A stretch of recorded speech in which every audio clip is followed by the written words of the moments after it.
Bienvenidos a su podcast favorito de temas necesarios e incómodos, Transición. Nosotros somos Adrián y Estrella y el día de hoy hablaremos de los nuevos términos de la violencia.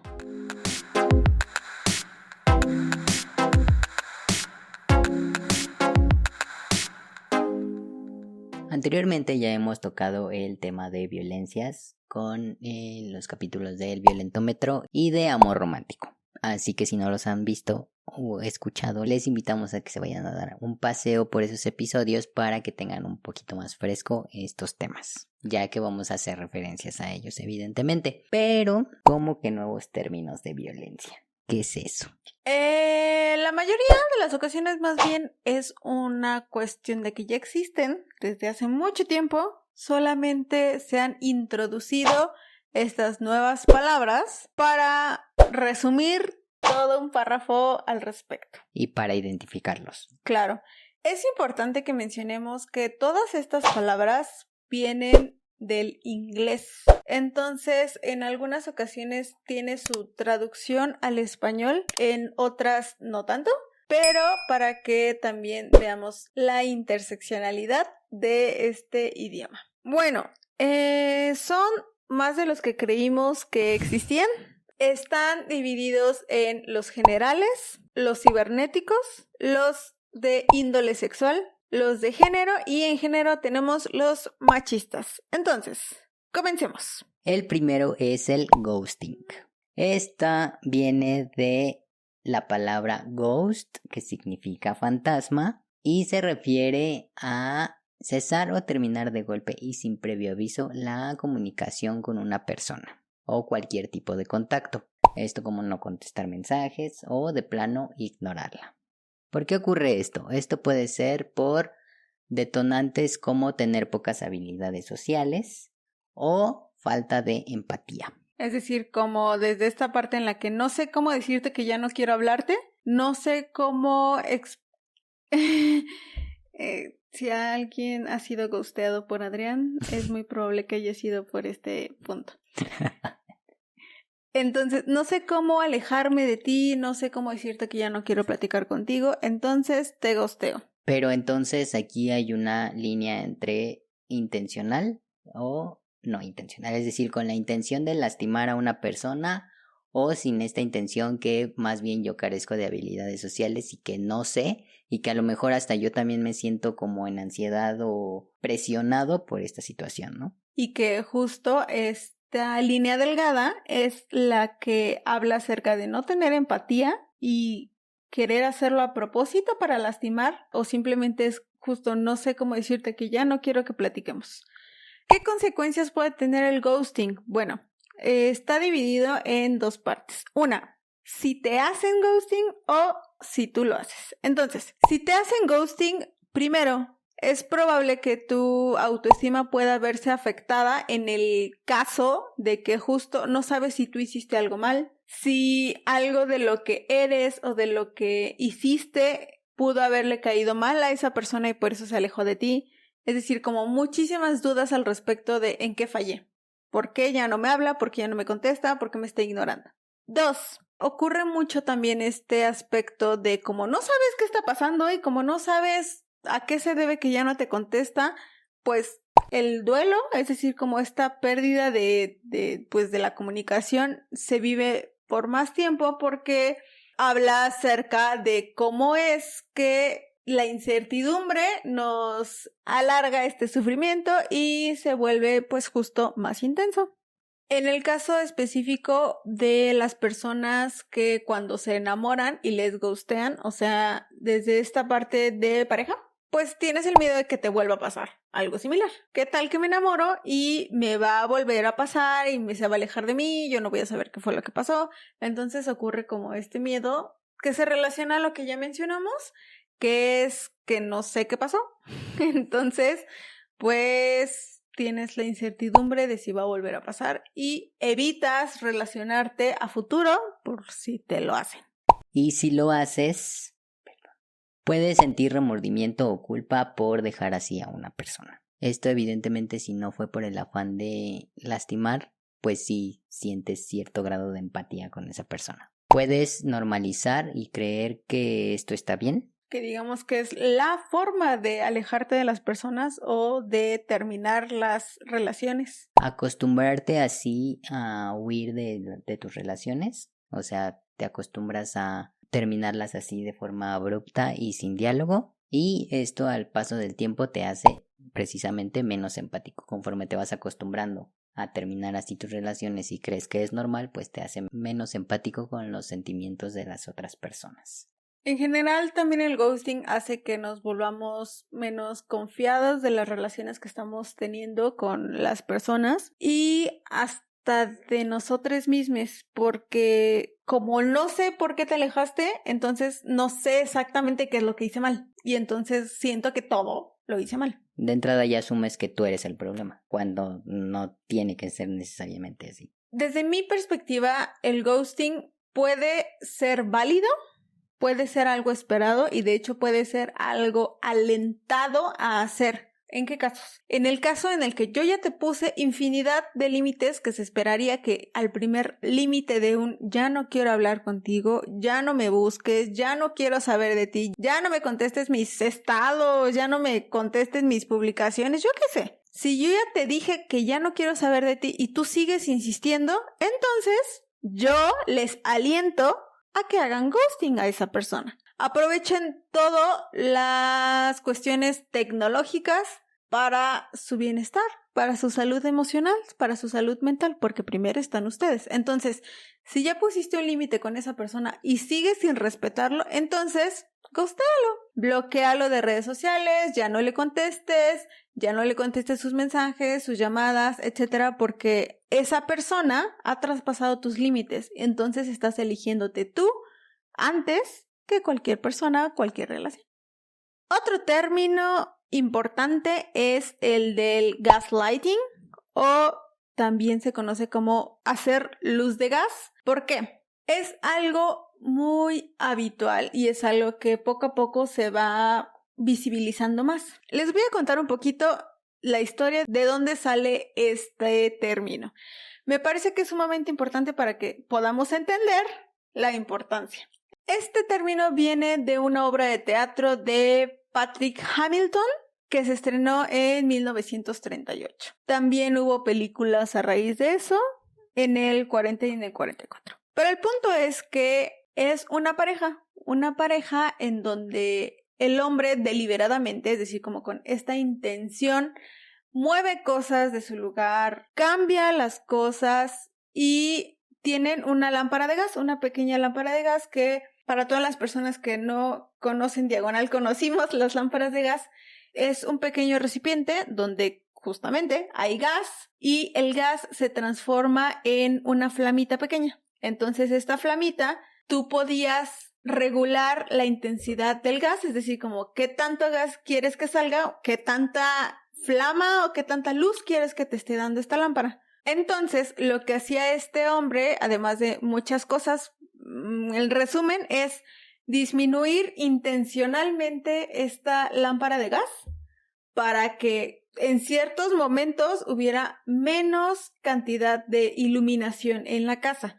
Entonces, la mujer le decía que si estaba seguro de que no estaba iluminando menos, que a lo mejor se estaba acabando el gas, que habría que checarlo, y entonces el hombre, con la intención de hacerla sentir que estaba loca o que estaba exagerando, le decía que no, que se la estaba inventando. Entonces así fue, hasta que la lámpara básicamente ya no estaba iluminando nada de lo mucho que ya le había bajado la intensidad y seguía repitiéndole palabras que a lo mejor en algún momento han escuchado, que es estás exagerando, estás loca, en este caso porque ella era una mujer, te lo estás imaginando, etcétera, etcétera, etcétera. Entonces, básicamente el gaslighting es una forma utilizada para destruir de alguna forma la percepción que tiene otra persona, para hacerla dudar de su propia percepción, para hacerla sentir que está exagerando, que se está volviendo loca, que lo que está pensando, haciendo, sintiendo no es tan importante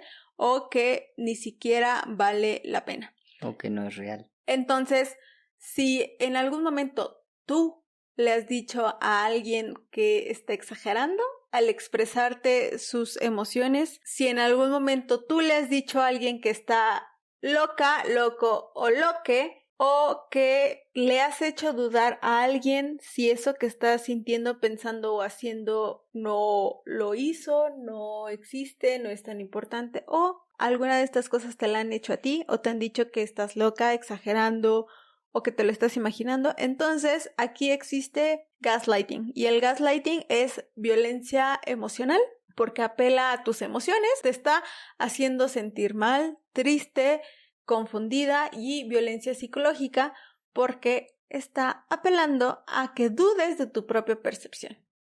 El siguiente punto es el body shaming, que en español puede ser conocido como avergonzar a alguien por su cuerpo o humillación corporal. Este básicamente se trata de hacer comentarios a otra persona sobre su cuerpo, ya sea por su peso, su talla, el color de su piel, de su cabello, su altura, lo que sea. Si tiene alguna cicatriz y lo que sea. Hasta tatuajes y demás entran. Piercings.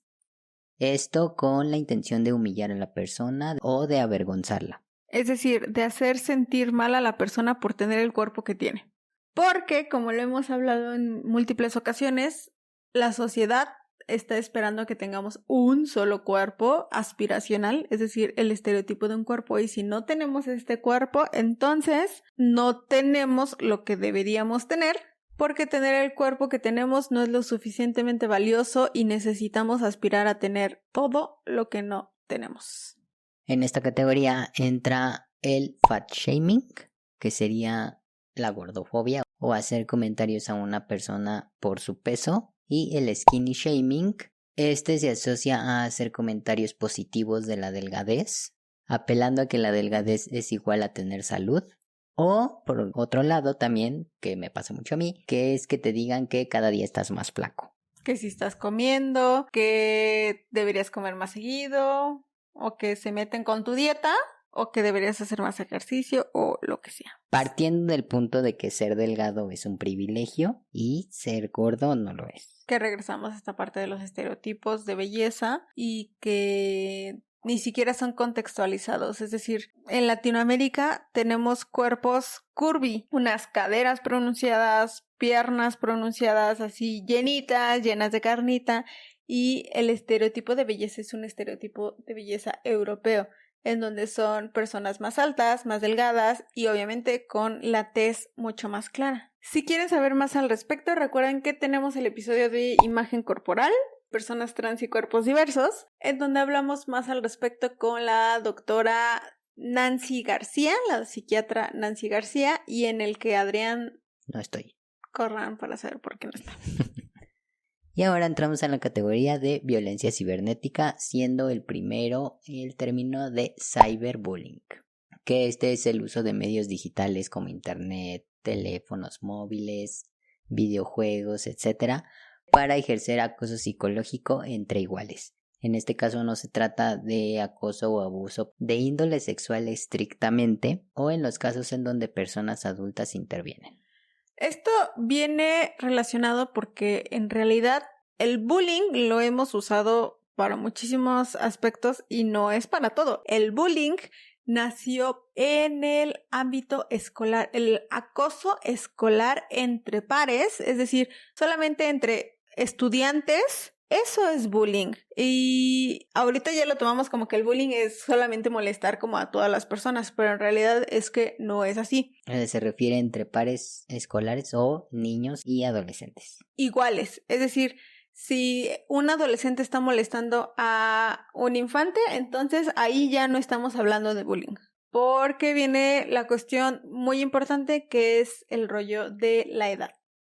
Bueno, como lo mencionamos, el ciberbullying es entre pares, estudiantes pares, pues, y ahora tenemos el término de cyberbaiting, que el cyberbaiting va en contra de profesores. La intención del cyberbaiting es ridiculizar, injuriar o atentar contra el profesor por parte de estudiantes, de sus alumnos. Y si lo trasladamos al ámbito laboral, se llama cybermobbing. esta acción de acoso o ciberacoso laboral, es decir, entre pares en una empresa o entre trabajadores. Creo que todos hemos visto en redes la troll face, que es como la cara de troll, que fue una de las primeras que existió en redes sociales. Pues salió en 2008. ¡Wow! Bueno, el punto es que tenemos el tema del trolling. Es justo la acción de publicar o contestar comentarios provocadores, incendiarios o despectivos tanto en redes sociales, foros, chats, comentarios, publicaciones, blogs, noticias, etc., con la intención de molestar, provocar o crear controversia de alguna forma no constructiva, es decir, solamente van a molestar por molestar o solamente como para ver cómo crece, de ahí lo de incendiario, teniendo la intención de que sea ofensivo para quien lo está leyendo. Y de ahí es donde viene el verbo trolear, ¿no? El siguiente término es el griefing. Esto es el acoso dentro de un videojuego o en el chat de este, donde se suelen difundir mensajes insultantes o de tipo sexual o íntimo. Esto evidentemente se da más hacia las mujeres que se atreven a jugar videojuegos o a streamear o demás, exponiendo abiertamente que son mujeres, porque justo hay mujeres que prefieren ocultar que son mujeres, es decir, poniéndose nicknames o IDs que sean neutrales o que parezcan masculinos para que no sean molestadas en los videojuegos. Sí, porque en el mundo del videojuego los hombres creen que es su propiedad y cuando las mujeres se atreven a incursionar en este mundillo son muy violentadas. El siguiente es el sexting. La acción propia en sí no es violencia, porque el sexting es el compartir contenido sexual por medio de mensajes, redes sociales, WhatsApp, mensajes de texto, etc. En sí, eso no es violencia porque tú estás tomando fotos de tu propio cuerpo y tú tienes el derecho de hacer esto. Aquí el problema está en dónde terminan esas imágenes, porque tú sabes a quién se las mandas, pero no qué hace esa persona con estas imágenes, en donde podría terminar en pornografía, en... Dijiste la 11. Y es aquí donde entra la importancia de la ley Olimpia. En México tenemos la ley Olimpia que poco a poco ha ido avanzando en varios estados. Esta es la forma en la que nos podemos proteger de que difundan material sexual sin nuestro consentimiento, ya sea que lo tomen de algo que nosotros les mandamos o nos tomen contenido sin nuestra autorización. El siguiente término es phishing, que viene de la palabra pescar o pescado. Solo que este phishing es con PH en vez de la F de fish, de pescar. Y esta se trata de una técnica de suplantación de identidad. Mediante esta técnica del phishing se obtienen datos de manera fraudulenta y luego los usan para delinquir o bien para estafar a estas personas de quien han obtenido estos datos. Esto lo hacen ganándose tu confianza, haciéndose pasar por una persona, una empresa o algún servicio de confianza para que tú otorgues tus datos personales, como contraseñas, números de tarjeta de crédito y demás información confidencial. El siguiente es el grooming, que de hecho prepara el camino para los delitos de índole sexual. ¿Por qué? Porque el grooming, que también se traduce como engatusamiento, es un tipo de ciberacoso de índole sexual. Es la forma en la que una persona adulta se hace pasar, la mayoría de las ocasiones, por una persona joven, un par de con quien está hablando, que suelen ser niñas y adolescentes, de modo tal que están preparando el camino para cometer delitos de índole sexual. ¿Por qué? Porque se ganan la confianza de este niño, este adolescente, para que en un futuro les envíen imágenes con contenido sexual explícito o hablen de cuestiones sexuales, obviamente con una persona menor de edad. Es un proceso que suele ser un poco largo porque se va ganando la confianza de esta persona menor de edad con ciertas técnicas, como es hablar en el idioma o con el vocabulario que este niño adolescente tiene para hacerse pasar como un par. Para hacerle creer que es de su edad, ¿no? Ajá, exacto. Entonces, genera un vínculo tal de confianza que en ocasiones hasta aísla a esta persona de sus otras redes de apoyo, que es la primera es la familia, y esto hace que las personas sean mucho más vulnerables al daño que estas personas adultas pueden hacerles. Y le da la entrada a las violencias sexuales. La primera de estas es el stilting. Esta se traduce como retirada del preservativo sin consentimiento, ya que viene de un término en inglés que significa como en sigilo o secretamente. Esta es obviamente la práctica en que una persona con pene, mayormente hombre cisgénero, se quitan el condón durante la relación sexual sin el consentimiento de la otra persona. No solamente es quitarse el condón, a veces es cuando dañan intencionalmente el condón y así se lo ponen y obviamente la otra persona nunca supo que lo agujeró, que le pasó alfileres, lo que sea, para dañar el condón y de esta forma, entre comillas, propagar su semilla. La persona dio el consentimiento a que hubiera relaciones sexuales únicamente con condón. Cuando este condón ya no existe, se lo quita, lo daña, ya es considerado como delito en algunos países, como lo es en Alemania. En California ya está como propuesta de ley para ser un delito sexual.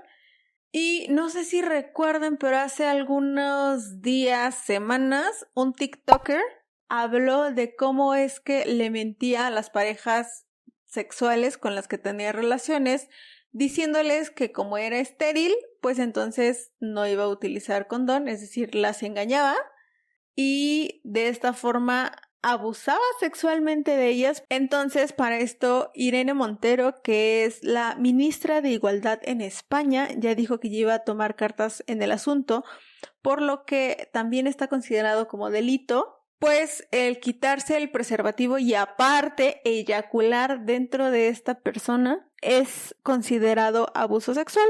Y tienen una ley llamada Solo sí es sí. Entonces, basado en esta ley, pues va a ser considerado como agresión sexual. Qué risa que gracias a tu fanfarroneo en redes sociales acerca de lo macho que eres porque engañaste a las mujeres diciendo que eres estéril o que te quitas el condón sin su consentimiento, se ponga el tema en la mesa y ahora ya se hace el precursor de todo este movimiento para hacer justicia a esas mujeres que engañaste. Machos. En tanto, en México, un diputado propuso en enero de este año, 2021, sancionar este delito con hasta 8 años de prisión, específicamente en el caso de que al hacer esto pueda dar un resultado como de alguna infección de transmisión sexual o alguna enfermedad grave. Así fue como lo planteó. Entramos a la categoría de género porque aquí tenemos un término que se llama misgendering. El misgendering, que también lo traducen como equivocarse de género, suele ser mucho más común en poblaciones trans o poblaciones no binarias. Es decir, yo te voy a llamar por un género erróneo a propósito con el fin de lastimarte, con el fin de molestarte. Este misgendering es algo que puede dañar terriblemente a una persona porque no están respetando ni su nombre ni sus pronombres. Entonces, si a ti te han hecho alguna vez misgendering, quiero que sepas que tú no has hecho absolutamente nada para merecerlo. Como lo hablamos en el de cispassing, no es que tú tengas que cambiar toda tu corporalidad con tal de que no te hagan misgendering. No deberían hacerte misgendering en ningún momento. Y, obviamente, nadie debería asumir la identidad de género del resto de las personas. Y con eso entramos a las violencias machistas. que suelen llamarlas micromachismos, pero la realidad es que no son micromachismos porque el daño que causan no son micro, son machismos o violencias normalizadas, porque estamos infortunadamente acostumbrados a escuchar este tipo de machismos y no hacer nada o creer que son normales. El primero de estos términos es slut shaming. ¿Qué es esto del slut shaming? Esto se traduce como tildar de prostituta. Es decir, decirles PUTA a cualquier mujer o que es una cualquiera o lo que sea por vivir su sexualidad como ellas quieran. Esto va desde cómo se visten, cómo se comportan, cómo son, cómo viven. La siguiente es el mansplaining o lo traducen como macho explicación, que viene justo de dos palabras, que una es man, es decir, hombre, y explaining, que significa explicar. Es decir, el mansplaining es cuando un hombre le explica condescendientemente a una mujer algún término, porque se asume que la mujer no es tan inteligente o que la mujer no conoce de estos términos y él es el Dios Todopoderoso que nos va a explicar a todas las mujeres del mundo de qué trata algo. ¿Tienes ganas de decir algo, verdad? No, es que me acuerdo, siempre que escucho mansplaining me acuerdo de esa mesa de vamos a hablar de la lactancia y la mesa era puros hombres. Sí. Como si ellos lactaran. Y justo me hiciste recordar una mesa de un noticiario que era, vamos a hablar de feminicidio, y eran puros hombres en el panel. Eso es mansplaining porque es algo que ellos no tienen ni la menor idea y que no lo han vivido y aún así se dan el lujo de explicarnos a las mujeres cómo es sentirnos ante el riesgo del feminicidio o la lactancia. Sí, entiendo que el mansplaining puede tratar de cualquier tema, o sea, si yo te digo... Ay, te voy a explicar matemáticas en mansplaining porque tú eres perfectamente capaz de saber matemáticas, a veces. No siempre. Pero es mucho más fuerte cuando se trata de un tema que tú no vives o que tú no tienes la experiencia en ello y aún así vas a explicar de qué se trata. Pero justo esta explicación es condescendiente, es decir, te estoy hablando como si fueras tonta, como si no entendieras las palabras básicas y entonces te lo reduzco a tu idioma como si tuvieras 3 años o no conocieras nada de esto. Pero esto va con la suposición de que las mujeres saben menos que los hombres, de cualquier tema, en cualquier tiempo, no importa cuándo leas esto. El siguiente término es el manterrumping, del inglés man, que es hombre, e interrupt, que es interrumpir.